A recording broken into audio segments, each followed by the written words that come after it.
Te acercamos las claves del juego y el mejor análisis aquí, en Informe Botello. ¿Qué tal? Muy buenas tardes, bienvenidos a otra edición de este espacio para el análisis más objetivo, para entrar en profundidad en esos matices desde el dato, desde el juego, desde el estudio de las alineaciones y las distintas crónicas deportivas que atañen al Real Betis Balompié y a los adversarios de cada jornada de esta apasionante liga. Así que hoy, el miércoles 5 de marzo, empieza la cuarta edición del Informe Botello.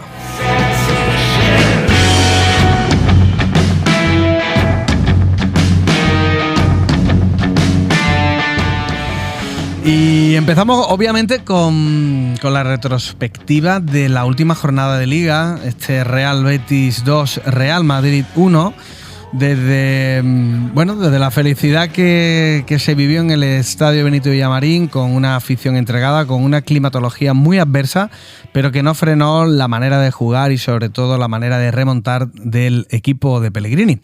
Como todas las semanas, lo que vamos a hacer en este espacio es estudiar el encuentro realizado en la última jornada de Liga por el Real Betis Balompié. Luego estudiaremos también lo que descubren, lo que se entrevé entre las declaraciones de los distintos técnicos. En este caso nos centraremos en Manuel Pellegrini en el postpartido del Madrid.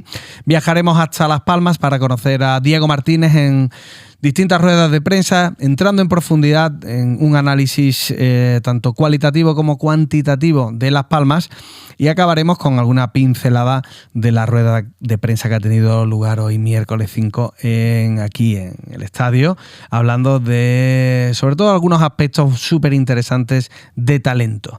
Pues bienvenidos, espero que como siempre les resulte interesante. Recordamos el teléfono de RTV Betis a su disposición, las redes sociales de RTV Betis también a su disposición y el Twitter de Jesús Botello AD también, para que puedan escribir y puedan pues sentirse escuchados y partícipes de esta apasionante aventura del análisis. Pues 2-1 fue el resultado final y como siempre hacemos nos vamos a fijar en algunos aspectos que les puedan también a ustedes entender los porqués del resultado. Fíjense que el Madrid tuvo más posesión de balón, un 58,5% por un 41,5% del Real Betis Balompié. Pero son datos, ya saben que la posesión personalmente considero que no debe ser el único matiz sobre el que analizar el partido. Hay muchos debates, hay entrenadores que solo hablan de posesión o la priorizan por encima de todas las cosas. Aquí la idea es ponerla sobre la mesa para luego acercarnos desde otra perspectiva, desde otros matices. Por ejemplo, los disparos recibidos. 18 disparos recibió el Real Madrid, 9 recibió el Betis. Ese fútbol ofensivo que pregonaba Pellegrini en la rueda de prensa y que pudimos vivenciar en directo durante el encuentro, así atestiguan cómo el Betis tumbó el campo hacia la portería de Courtois, realizando 18 disparos. Pero luego, ya saben los fieles oyentes de este espacio, es que personalmente hay 3 aspectos en los que me centro, en los que me fijo, para entender hasta qué punto un equipo es dominador o no de todos los matices que transcurren durante los 90 y tantos minutos que dura un partido. Son 3: las faltas, las pérdidas y las recuperaciones. Esos 3 aspectos personalmente siempre he considerado que te pueden dar algo de luz. El primero de ellos, las faltas cometidas. 17 faltas cometió el Betis por 12 del Real Madrid. Eso quiere decir que el Betis estuvo más intenso, que estuvo más agresivo, más aguerrido, fue a los duelos, y eso que no empezó el partido de esa manera. Prácticamente los primeros 15 minutos el Real Madrid controlaba a placer el centro del campo, movía la pelota a distintas velocidades y el jugador bético, pese a estar cerca, no llegaba a tocar, no llegaba a contactar con su adversario. El segundo de los aspectos, las pérdidas. El Betis tuvo menos pérdidas que el Real Madrid. 109 pérdidas por 134. Tener menos pérdidas significa que se ha elegido mejor el pase y también que el rival no ha estado cerca tuya. Por eso se retroalimentan las faltas cometidas con las pérdidas. Y por último, las recuperaciones. Muy parejos los números en recuperaciones, 46 del Betis por 49 del Real Madrid, muy parejos, y eso quiere decir que en estos tres aspectos, en dos de ellos el Betis estuvo muy por encima del conjunto blanco. Otro matiz interesante es por dónde se atacó, dado que la manera de jugar del Betis requiere que las bandas sean siempre muy abiertas, que sean muy profundas. Un dato característico del Betis es la amplitud por fuera, pero si les digo que un 45,5% de las veces el Betis atacó por la banda izquierda y un 36% por banda derecha, hace que nos tengamos necesariamente que fijar en los futbolistas que participaron por la izquierda. Y aquí Jesús Rodríguez y Ricardo Rodríguez, podemos decir ya que es la banda de los Rodríguez, estuvo muy, muy ofensiva, muy en campo rival y sobre todo con pocos errores. Cierto que por ahí se dejaba caer mucho un tal Isco Alarcón, pero una banda izquierda del Betis que en datos demuestra la profundidad. Comento este aspecto porque es cierto que Ricardo Rodríguez ha estado en la lupa de muchos aficionados y ahora también es justo decir que son victorias en las cuales el suizo está en el 11 titular. Interesante también saber que el Betis solo atacó un 18% por carril central. Eso quiere decir que la movilidad de Isco y del Cucho siempre caía a las bandas.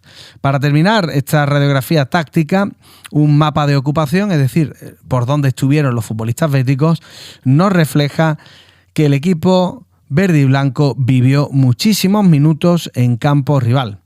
Y todo esto hay que ponerlo en contexto con el adversario que el otro día teníamos enfrente.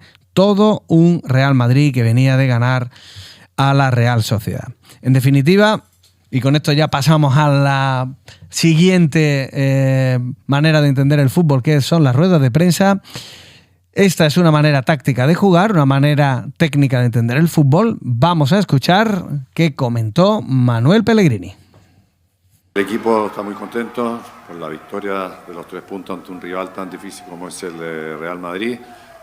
Triunfo además, lo pudimos hacer con toda nuestra hinchada y con 55.000 personas que esta temporada, habiendo jugado bastante bien aquí en el Benito Villamarín, hemos empatado en muchos partidos y nos ha faltado darle las alegrías que le hemos dado en estos dos últimos, la Real Sociedad y contra Real Madrid.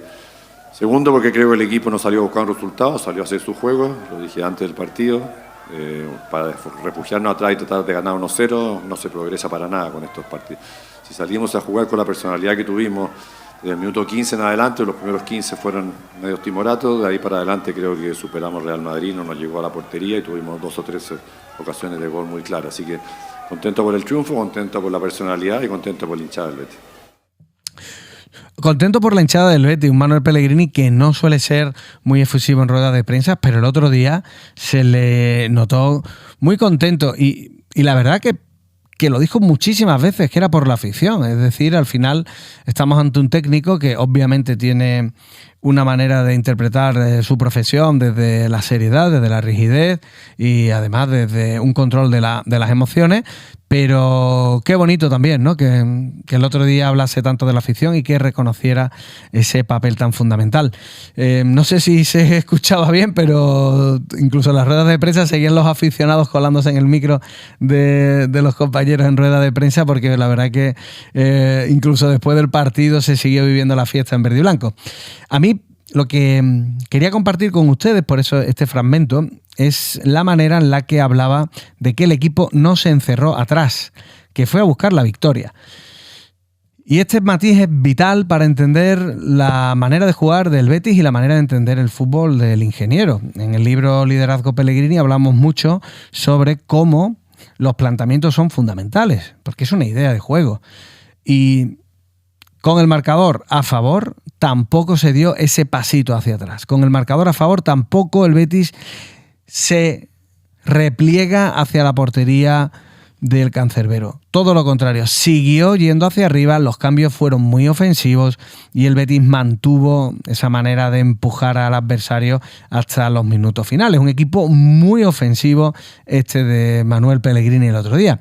Vamos a escuchar otro fragmento de la rueda de prensa hablando de si se cambian o no se cambian los aspectos del juego.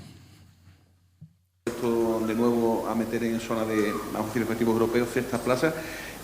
¿Cuántas cosas han cambiado? ¿Qué teclas ha tenido que tocar usted para este cambio tan importante que ha tenido el Betis? Bueno, creo que justamente, como usted me dice, lo fundamental fue no haber cambiado nada. Porque creo que en el Celta hicimos un gran partido, íbamos ganando 2-0, tuvimos 2 tiros en los palos, tuvimos otras ocasiones de gol contra el Atlético de Bilbao aquí, que es un gran rival, no es fácil, también no solamente nos empataron con 2 córneres, no nos llegaron a la portería. Entonces los momentos complicados de resultados, que no eran buenos por supuesto, porque empatamos y perdimos, hay que tener la convicción de saber cuál es la ruta que tiene que tener el equipo de acuerdo a los entrenamientos. Entonces, el no cambiar nos hizo justamente poder superar estos 3 partidos y mejorando lo que estábamos haciendo, porque veníamos con 2 partidos muy buenos, pero con 2 resultados que no nos convencían.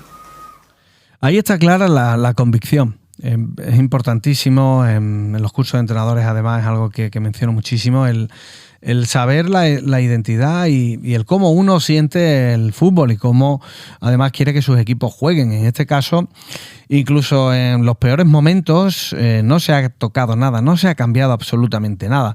Es la mejor manera de que el equipo confíe. Imagínense un entrenador que cada vez que pierda o empate cambia absolutamente todo o hace unos cambios drásticos. No de nombres, que al final las rotaciones son algo vital, sí de estilos, sí de sistemas, sí de maneras de interpretar las derrotas. Eso genera dudas y al final la desconfianza se palparía. Aquí la clave está en no cambiar la manera de entender el juego, de ser un equipo súper ofensivo, como hemos dicho anteriormente, y en la convicción. Esa convicción hace que juegue el que juegue, el equipo sea muy, muy reconocible. Dentro de la palabra equipo, aquí hay una parte interesantísima, que es la de los rendimientos individuales. Los aficionados al final, pues obviamente se fijan en el talento, se fijan en esos nombres propios. ¿Qué ocurre cuando hay algún jugador que destaca por encima de todos partido tras partido? ¿Se debe poner el foco en él? ¿Se debe poner el foco en el colectivo? Veamos qué opina el ingeniero.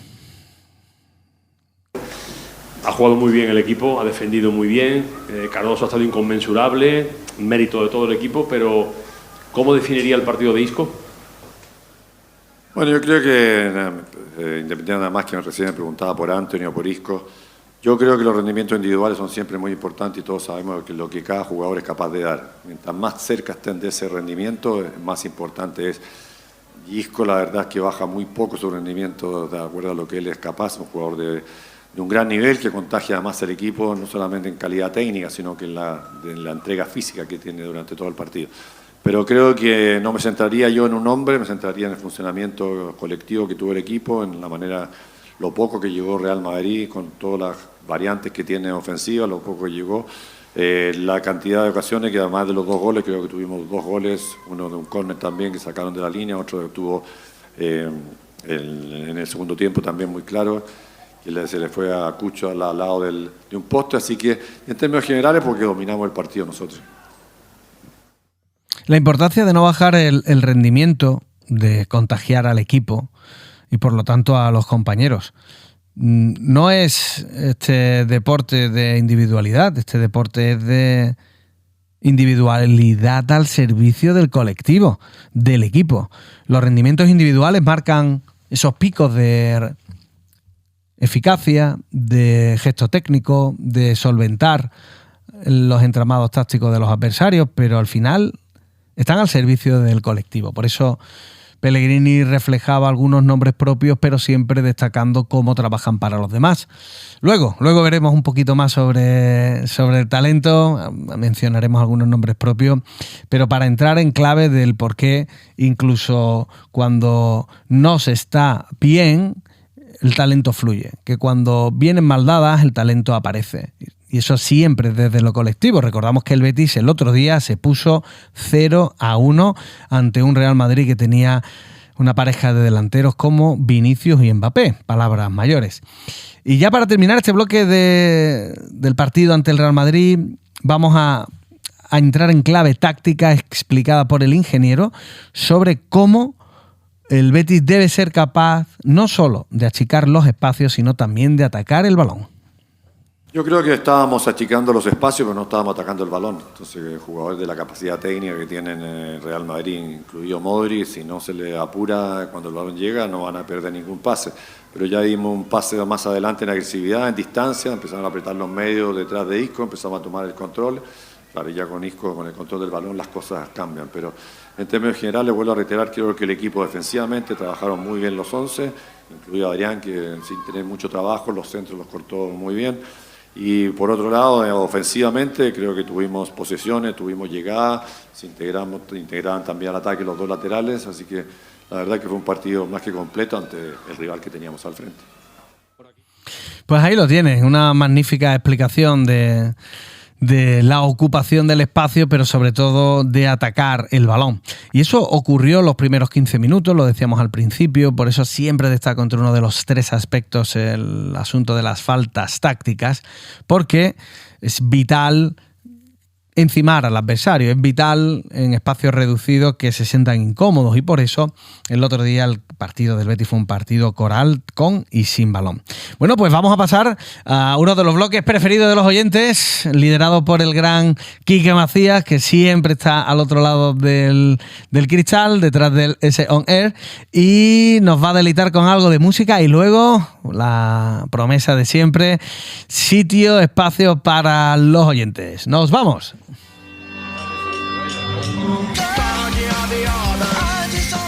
Y aquí estamos de nuevo, después de estas piezas musicales, que algún día le tendré que preguntar a mi amigo Quique de dónde le llega la inspiración para tener tanta versatilidad musical.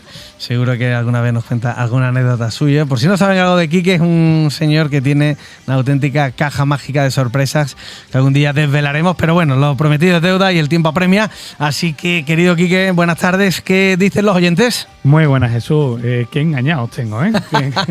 Qué engañados tengo. A ver, nos escriben por redes. Empezamos con el mensaje del querido Daniel Hidalgo, que nos comenta lo siguiente. Hola, Jesús. ¿Crees que la posesión será un aspecto clave en el encuentro o este Betis puede permitirse ser superior sin necesidad de ser protagonista con el esférico?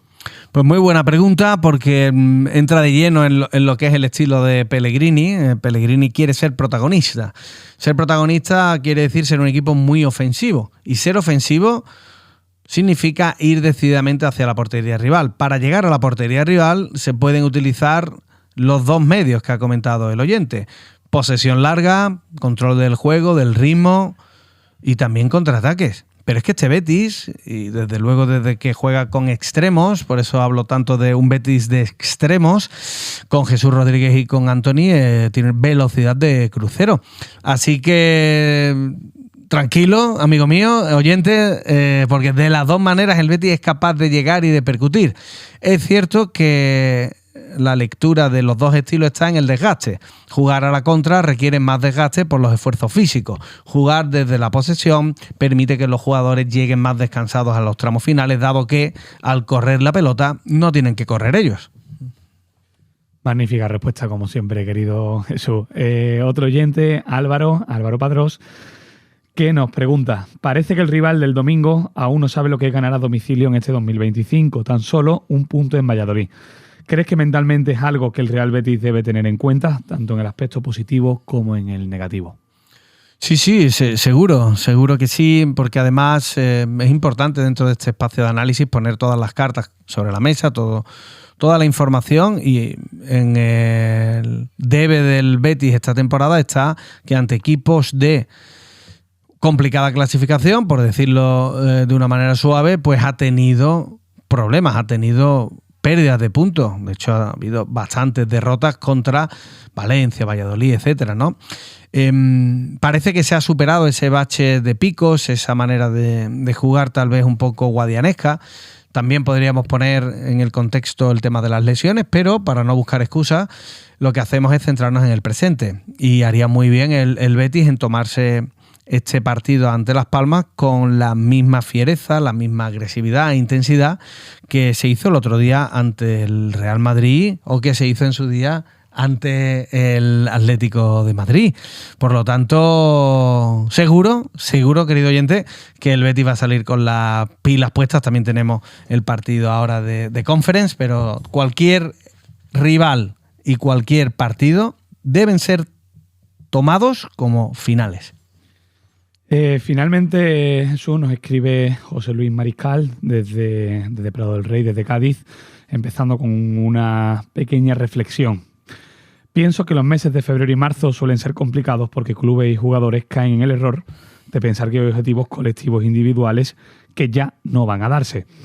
En este buen momento del Betis, ¿crees que es importante y real que este aspecto sea trabajado por el cuerpo técnico para que, entre comillas, nadie se baje del barco? Sí, por supuesto, pero eso es algo que se hace diariamente, semanalmente, mensualmente, toda la temporada. No es esperar a llegar a una parte de la liga para poner, digamos, más énfasis en el trabajo, en este caso motivacional o casi podemos decir psicológico. Eso es diariamente. Ahí hay una palabra que acuño mucho, que la suelo utilizar recurrentemente y que en el libro del liderazgo Pellegrini pues se recoge, que es la meritocracia. Al final, el mérito para jugar en este Betis debe ser el que se demuestra día a día, entreno a entreno. Y ahí Pellegrini suele ser una persona que no regala absolutamente nada. Lo hemos visto con los canteranos que han llegado, se han quedado y han disfrutado de muchísimos minutos. Lo hemos visto con futbolistas que acaban de llegar, se han aclimatado, están rindiendo y no hay quien lo saque del 11. Y también lo hemos visto con futbolistas que han tenido muchísimas oportunidades y no las han aprovechado según el técnico. Pues ahí están los 11.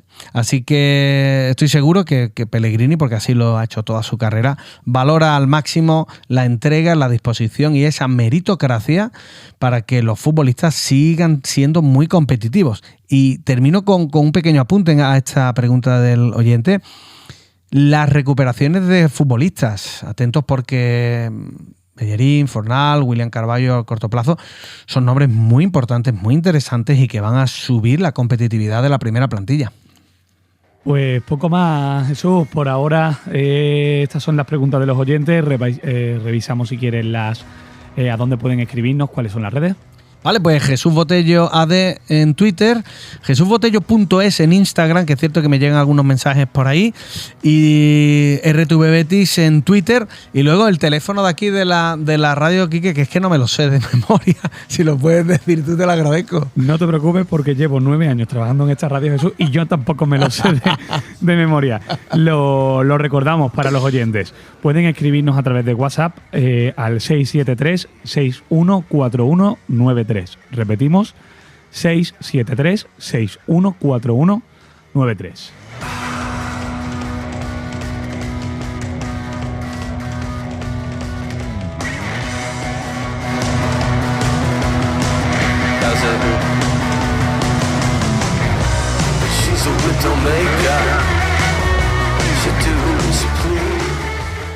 Segundo bloque de este informe Botello sobre Las Palmas, próxima jornada de Liga, hoy miércoles 5 de marzo, y lo vamos a hacer, como siempre, intentando acercarles tanto lo táctico como lo emocional, lo que pasa en el campo y lo que pasa en las ruedas de prensa. Vamos a intentar acercarnos al rival en 360 grados, y por eso hay aspectos muy interesantes que destacar en las ruedas de prensa de Diego Martínez, y luego aspectos futbolísticos para que entendamos el momento que atraviesa y el momento en el que llega este Valladolid. Vamos, en primer lugar, a invitarles a escuchar lo que sucedía en la previa del último encuentro Valladolid-Las Palmas. Atentos a las preguntas y atentos a las respuestas de Diego Martínez.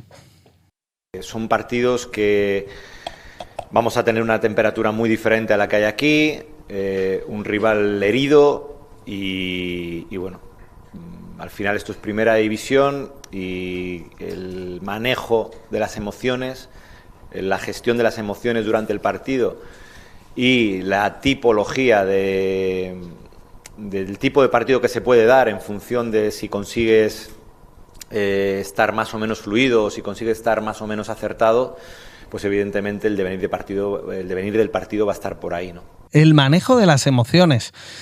Al final estamos en un deporte y estamos en una situación deportiva, hablando en clave de Las Palmas, nada cómoda. Hay que tener en cuenta que Diego Martínez es un entrenador que tiene un recorrido muy importante en Primera División, pero que lleva una racha en este 2025 de muy complicados números.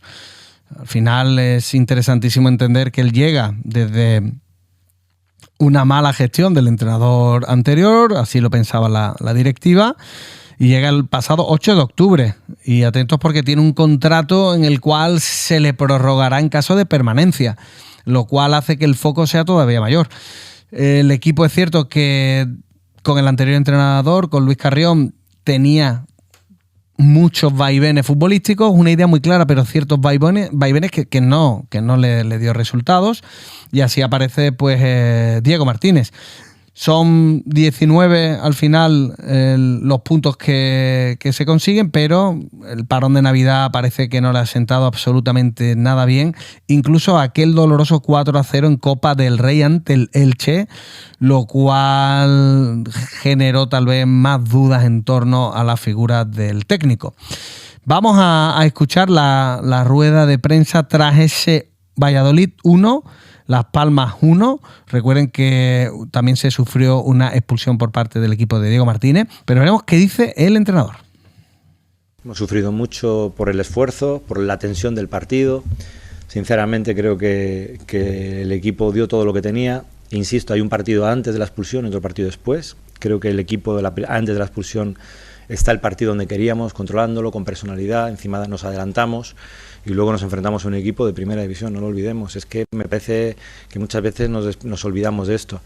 Y lo repetimos durante toda la semana, quedarnos con 11, que es muy importante, porque sabíamos que este tipo de coyunturas que se pueden dar en un partido en contra le podía dar vida a ellos, ¿no? Y de hecho creo que esto ellos también han sabido aprovecharlo. Partidos dentro de partidos, lo sabrán los oyentes, nosotros también lo desgranamos así, son como micropartidos, los que comento yo en la radio con el querido Juan Bustos, y es cierto, al final los entrenadores pueden planificar los escenarios tácticos en tramos de 15 minutos, por ejemplo, y ahí pues hay lecturas tácticas distintas. ¿Qué pasó en este Valladolid 1, Las Palmas 1? Bueno, pues al final Sandro adelanta a Las Palmas, luego hay una expulsión del central Scott McKenna y cuidado porque ahí este Valladolid dio un pasito adelante y al final Juan Latasa empata en el 62. Una manera de jugar sobre el 1-4-2-3-1 con Sandro en la derecha, Alberto Moleiro en la izquierda, Javi Muñoz de enganche y arriba Oliver McBarney. Interesantísimo Oliver porque es un futbolista que además da muchísima asistencia. Tuvo un 65% de posesión el Valladolid y mientras estuvieron los 11 jugadores en el campo, es cierto que la manera de jugar, sobre todo con Darío Esugo, el mediocentro, el número 29, hizo que Las Palmas por un momento estuviese, o por bastantes minutos mejor dicho, estuviese con 5 jugadores atrás. ¿Por dónde atacó Las Palmas? Por la banda derecha con un 41,4%. Aquí atentos a esa banda derecha que es la que más he destacado en los análisis, con Sandro y Viti y Rozada, los dos futbolistas que por la derecha le dan a estas Palmas algo de vuelo, un 41,4% de ataque. Vamos a aprovechar esta ventana de táctica, de análisis, para hablar también de la derrota obviamente esperada o previsible de ese 0-2 ante el Barcelona, donde Dani Olmo y Ferran Torres metieron los goles en clave blaugrana. Con el mismo sistema, el 1-4-2-3-1, con esa banda derecha de Viti y Sandro, quédense con estos dos nombres, que le dan muchísima profundidad, y luego de nuevo con Moleiro en la izquierda y Oliver McBarney en la punta de ataque. Una manera de jugar con Darío Esugo de nuevo en el centro del campo, que le daba al equipo de Diego Martínez tal vez algo más de solidez, reflejándose en el campo por momentos con un 1-4-1-4-1. No le dio para ganar, pero sí, de nuevo en la banda derecha, un 43,1% de los ataques. Y luego el último escenario táctico que vamos a analizar para seguir escuchando y aprendiendo de lo que comenta Diego Martínez en rueda de prensa, la dolorosísima derrota 3-1 en Mallorca. 3-1. Misma manera de jugar, ese 1-4-2-3-1. Aquí la banda derecha ya no era la de Sandro Viti y se mantuvo un centro del campo, en este caso con Enzo, como pivote un poquito más defensivo. Interesante estos aspectos porque Las Palmas pese a tener más el balón, acabó siendo aplastado por el equipo de Arrasate. ¿Por dónde atacó Las Palmas en esta ocasión? Pues atacó más por la banda izquierda. De ahí la importancia que les decía anteriormente a los queridos oyentes de la banda derecha de estas Palmas. 2 nombres propios. Bueno, pues McBurney, el delantero, 5 asistencias. Atento porque es un futbolista que a mí en los análisis me ha gustado mucho, llama mucho la atención, juega muy bien de cara, descarga, móvil y tiene potencia física. Y luego Mika Mármol, porque es el futbolista que más recuperaciones tiene en este equipo. Vamos a escuchar ahora al técnico en otra valoración súper interesante, porque le hacen ya una pregunta muy, muy, muy directa. Diego, quería preguntarte, sabemos todos los contratiempos que ha pasado durante estos 8 partidos que no ha conseguido ganar el equipo amarillo, pero no sé si sientes que el reloj está jugando en tu contra. No sé si el partido del Betis lo vas a tomar como una posible final. Yo creo en este equipo, creo que lo vamos a conseguir. A partir de ahí entiendo que si vine aquí allá por el mes de octubre con -5 puntos, con 3 puntos, y ahora estamos con 24 en plena lucha, antes no estábamos y ahora estamos en plena lucha. A partir de ahí, nosotros siempre creemos en el equipo y confiamos en lo que hacemos. Y hay que pensar en el siguiente partido. Pues ahí lo tienen. La verdad que le salía, perdonen que me ponga en empatía con el entrenador, ¿no? Pero me sale un poco la sonrisa casi triste ante una pregunta, pues obviamente necesaria, ante una situación tan dura como la que tiene Las Palmas, ¿no? Pero analizando la trayectoria de Diego, además un entrenador que viene desde abajo, es cierto que le ha tocado momentos muy buenos, momentos muy malos, y tiene bastante tabla a la hora de manejarse en ruedas de prensa. Si se dan cuenta, el tono no deja de ser el mismo, no, digamos que no tiene pico de agresividad con los periodistas, que encaja muy bien las preguntas, que las maneja muy bien y sobre todo que da una respuesta desde el colectivo. Pero parece que el ambiente que se respira ahí en Las Palmas es el de que hay que ganar sí o sí. Y esto encaja perfectamente con la sabia pregunta de nuestro oyente anterior, que comentaba la posibilidad de manejar los tiempos, las giras, los nervios de un equipo que viene con la soga al cuello, como se dice futbolísticamente, con una racha bastante negativa, y un técnico que, como hemos intentado compartir con vosotros, creo que os habrá llegado, hablaba del manejo de las emociones durante los encuentros, hablaba de mini partidos, micropartidos dentro de un mismo encuentro, y ahora hablaba del colectivo cuando le preguntan por su situación personal. Por lo tanto, hay que saber jugar todos los escenarios, y este encuentro ante Las Palmas hay que tomárselo con la necesaria intensidad desde el minuto 1. Cuidado con la relajación, porque no suele salirle bien al Betis entrar con el freno de mano echado. Aprovechamos para que nuestro querido Quique Macías nos ponga algo de música y pasamos al último bloque.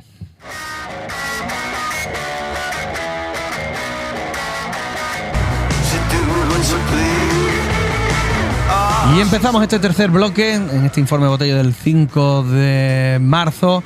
De nuevo abriendo la ventanita, la puerta a los oyentes. También pueden mandar audios, también pueden escribir. Ya saben que Quique Macías está ahí para recoger toda la información y transmitirla sabiamente. Así que, Quique, sorpréndenos. Pues Jesús, nos llega un audio del compañero Álvaro desde Granada. ¿Te parece bien que lo escuchemos y comentamos? Perfecto. ¿Qué tal, Jesús? Soy Luis desde Granada. ¿Piensa que el Betis debería buscarle en este verano una salida a Ricardo Rodríguez, ya que hay muchos béticos que no nos convencen? ¿O crees que tendría que seguir en el Betis? Bueno, pregunta de actualidad. Es cierto que el nombre de Ricardo ha estado por rendimiento muchas fases de la temporada tal vez en entredicho, pero esto es fútbol, el fútbol es presente. El presente dice que Ricardo Rodríguez el otro día estuvo titular ante el Real Madrid, que estuvo titular en el partido anterior, que encaja, parece muy bien con esa banda de los Rodríguez, con Jesús por delante, y por supuesto las secretarías técnicas siempre trabajan de cara a futuro, siempre hay opciones, tanto de fichajes como de salida, tienen que tener un plan A y un plan B. Y no le puedo dar respuesta porque no he hablado con la Secretaría Técnica del club, pero sí le digo al querido oyente que aquí, en el presente más actual, tengo delante el análisis del otro día, Ricardo Rodríguez estaba de titular. Veremos Pellegrini cómo sigue manejando esa banda izquierda, pero está claro que se ha tocado una tecla anímica que es muy importante mantener, y para Pellegrini siempre la meritocracia ha sido clave. Esa importancia del rendimiento individual de cada futbolista y del presente, Jesús, en el cual estoy totalmente contigo. ¿Cómo puede cambiar la vida deportiva de un mismo futbolista a lo largo de una temporada, ¿no? Increíble, sí, sí. Hoy escuchaba a Bacambú, por ejemplo, y casi todas las preguntas de los periodistas iban en esa línea, ¿no? Que qué había cambiado, que cómo había cambiado. Pues no sé si tienen tiempo, pero les invito a que escuchen la rueda de prensa de Bacambú, porque ha dado una masterclass de foco en el presente, en el rendimiento de hoy, de lo que puede controlar el futbolista. Al final se juegan tantos partidos en la temporada que es normal tener picos. Lo difícil es concentrarse en el siguiente paso. Si vamos a llorar por lo que hizo el Betis en Valencia todavía o lo que hizo en Valladolid, no seríamos inteligentes. Lo inteligente es centrarse en la próxima oportunidad, y eso es lo que hacen los futbolistas. Totalmente de acuerdo contigo, como siempre, Jesús. Muy al hilo de lo que decía el compañero Luis desde Granada, nos volvía también a escribir José Luis Mariscal, que nos pregunta lo siguiente: ¿debe reservar nuestro entrenador a determinados jugadores para la vuelta en Conference, o piensas que debemos salir con los jugadores que mejor se encuentren para plantear el partido y confiar al 100% en todo el plantel por igual? Pues ahí me parece un punto interesante, porque suele ser un recurrente foco de debate el reservar jugadores, el plantearlo. Hay un matiz que se nos escapa a todos, que es el momento físico del jugador. Esa información la tienen los servicios médicos. A veces pensamos que porque un jugador juegue 15, 30 minutos es decisión del entrenador, obviando, porque no tenemos esa información, que lo mismo viene limitado por servicios médicos. Esa información es vital, evita que se lesionen futbolistas, evita que haya picos de excesiva gravedad en ciertas molestias de los futbolistas, y por eso soy partidario de plantear cada partido como si fuese una final. Sería, desde mi visión de entrenador, un error pensar que el partido de vuelta es más importante que el de ida, por algo tan obvio, porque lo mismo llega sin vida a la vuelta. Entonces, el presente, el foco en el hoy, en lo que se pueda controlar, y los mejores futbolistas en el campo este jueves para competir al máximo un partido precioso que va a tener mucho que decir, por supuesto, la afición también. Pues poco más, Jesús, por ahora en las redes. Recordamos el número de teléfono al que pueden escribirnos o pueden mandarnos sus notas de voz, como ha hecho el querido compañero Luis desde Granada, al que le damos las gracias por escribirnos, al igual que a José Luis Mariscal, a Álvaro Padrós, a Daniel Hidalgo y al resto de compañeros que han estado escribiéndonos a lo largo del día de hoy. El número es el siguiente: 673-614193. Recordamos, 673-614193. Perfecto, Quique. Pues vamos a pasar a la última parte de este espacio de táctica para centrarnos en la declaración que ha hecho Pellegrini en el día de hoy, este miércoles 5, sobre el momento de ambición, la importancia de la ambición. Estamos hablando de un técnico de una trayectoria muy extensa, al que tal vez con cierta manera, podemos decir, poco analítica, se le ha medido en que tal vez había perdido la ambición, la competitividad. Pues fíjense el pequeño fragmento que he destacado de la rueda de prensa de hoy y luego lo comentamos. Yo creo que en cuanto a esas estadísticas, que siempre es bueno saberlas, pero la verdad es que a mí no son lo prioritario. Para mí lo prioritario sería que me quedaran solamente 4 si ganamos el día jueves mañana por la Conference. Han sido 5 temporadas aquí en el Betis de mucha alegría, de mucha entrega, donde el equipo por suerte ha mantenido una regularidad importante a nivel europeo, donde hemos despertado una ambición grande que quizás antes costaba tenerla, pero hoy día es prácticamente, como he dicho en otras ocasiones, una obligación, y eso es lo que a mí más me alegra. Pues ahí lo tienen, el ingeniero hablando de despertar una ambición cuando llegó. Recuerden cómo estaba aquel Betis cuando llega Pellegrini, de dónde venía, lo que se había sufrido, los goles que se habían encajado en la temporada anterior y cómo, con una manera, yo considero sinceramente, de mucho esfuerzo, de mucho trabajo, pero de unas ideas muy claras, se despierta una ambición que es buena, que es positiva. La gente quiere más. De hecho, en el libro de liderazgo Pellegrini tengo una frase que le encanta a mi amigo Eloy, compañero de esta casa, que es la ambición constante. Eso, que a mí me encanta cada vez que lo veo, que lo reflejamos los dos, es algo inherente a Manuel Pellegrini y a este Betis. Exigir siempre es positivo, siempre, porque es la mejor manera de crecer, de no mirar atrás, de aferrarse al presente para seguir compitiendo. Y ahora vamos a pasar a la última parte de este programa. Un pequeño, se lo comentaba anteriormente, una pequeña dosis de visión sobre el talento, ¿no? Al final es una palabra muy recurrente que se utiliza muchísimo y yo creo que está en casi todas las tertulias o cursos de entrenadores. Hablar del talento. Es cierto que suele ser un término poco analizado y que además suele despertar distintas versiones o incluso debates encendidos sobre qué es el talento. Mira, por un lado tendríamos las definiciones más clásicas, recogidas en diccionarios. Esas definiciones apelan a la inteligencia para desarrollar una función. De hecho, si coges el diccionario de la RAE, es lo que te aparece. También te habla de la importancia de tener esa inteligencia para desempeñar un oficio. Pero claro, en un mundo tan competitivo como el actual, en el que surgen nuevas profesiones y formas de entender la eficacia, esa definición tal vez se puede diluir. Deberíamos tal vez hablar en cierta medida de destrezas. ¿Qué ocurre? Pues yo vengo del curso de la Federación Española, de hablar con los alumnos y os aseguro que algunos decían que el talento era algo con lo que se nace.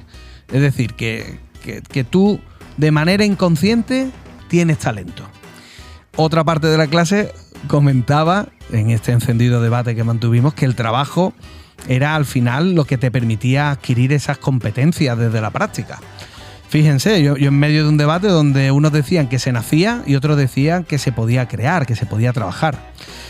Al final es muy interesante porque desde la perspectiva del fútbol, que en donde estamos ahora mismo, en este foro, entender el ingenio en uno u otro sentido puede marcar desde la política deportiva de cualquier club a la estructuración organizativa de los distintos departamentos de captación, formación o análisis. Son 3 departamentos que además recojo en el libro de Scouting Deportivo.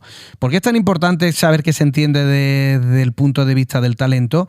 Porque imagínense que son una secretaria técnica en la cual se prima ese talento como que se nace, pues entonces no haría falta formarlo. O todo lo contrario, que queremos firmar futbolistas para formarlos, para que se genere ese talento. Por lo tanto, la manera de captar sería distinta. En definitiva, si se nace con talento, es que estamos predestinados a disfrutarlo y no tenemos ninguna responsabilidad. Podríamos pensar que no lo necesitamos dedicarle ninguna atención, porque va a ser natural. Ese tipo de talento en fútbol, ese talento egoísta que no quiere trabajar para los demás, que no quiere trabajar, lo conocemos. Hay muchos ejemplos de futbolistas que tienen un talento, pero se olvidan del resto. El otro talento, el que se adquiere con trabajo, ese depende de nosotros. Ese depende de si queremos aportar mucho con esfuerzo y dedicación. Y tanto si somos un jugador de club como si somos el trabajador de una empresa, la forma de desarrollar el talento es clave. Si entendemos que podemos aportar con trabajo al talento, daremos un paso muy importante a la hora de consolidar una manera de jugar o una manera de trabajar. Hay un talento evidente que sería otra ventana que me gustaría abrir con ustedes. No solo el talento natural del que se nace o el que se genera trabajando. Hay un talento evidente, el que todo el mundo ve, el que destaca por encima de los demás. Ese es el que tiene el foco, ese es el jugador que al final, desde lo técnico, desde la definición, desde el espectáculo, ese talento sobresale. Ese talento el otro día fue Isco Alarcón, por ejemplo. Anthony, Jesús Rodríguez, son futbolistas de un talento evidente, cualquiera lo puede detectar. A la hora de disfrutarlo, es muy sencillo identificarlo por el aficionado. A la hora de captarlo, ese rendimiento inmediato, además va de la mano de una manera de adelantarse al mercado para poder traerlo. Es muy difícil encontrar y firmar ese talento tan evidente porque todo el mundo lo quiere. Ahí el Betis ha estado en las distintas ventanas de mercado muy atento para firmar ese talento. La cantera ha estado muy soberbia a la hora de formar ese talento. Pero me gustaría poner el foco en la otra versión, en el talento que hace que otros futbolistas brillen. Son futbolistas que permiten que otros, no ellos mismos, sino otros, saquen a relucir su mejor versión. Este tipo de habilidad es muy difícil de detectar. No acaparan portadas, no salen en los periódicos, no se llevan los titulares, apenas están bajo el foco. Ese tipo de personas, ese tipo de futbolistas que entienden que la principal virtud es el colectivo, ese tipo de talento es el que hace que los proyectos perduren y que los éxitos lleguen. Ese tipo de futbolistas son aquellos que generan la gasolina del coche, que son el hormigón de los edificios, que saben que trabajando y trabajando, el objetivo colectivo se va a cumplir.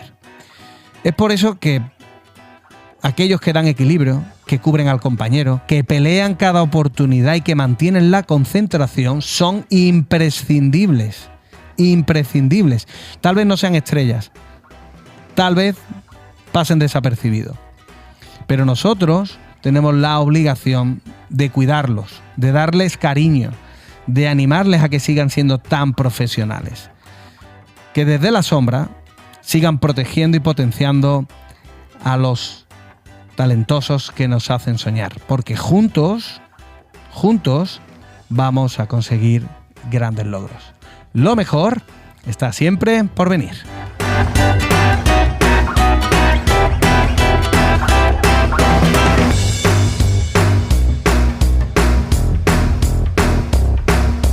Te acercamos las claves del juego y el mejor análisis aquí, en Informe Botello.